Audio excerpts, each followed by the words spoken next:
Ben sana gönül verip de şu cihanda gülmedim. Geçti ömrüm mihnetine, bir sefanı sürmedim, sürmedim dost dost.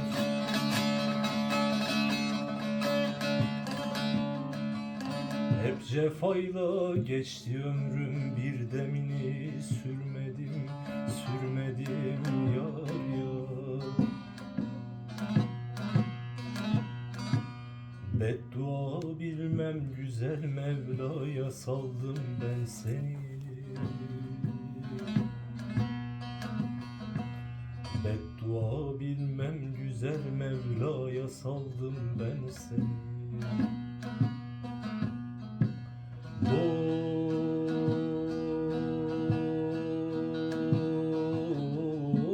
dost dost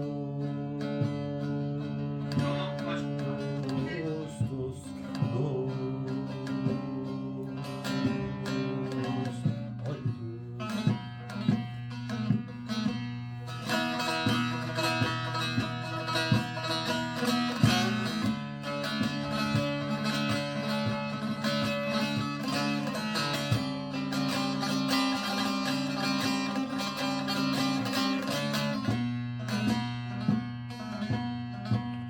Ya ilahi, ya ilahi, kimse bu derde giriftar olmasın.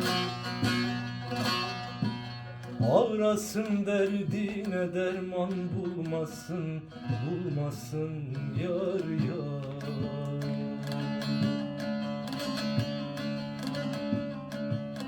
Ta ki mahşer günü dostun bir tek yüzü gülmesin, gülmesin yar yar. Beddua bilmem güzel Mevla'ya saldım ben seni. Beddua bilmem güzel Mevla'ya saldım ben seni.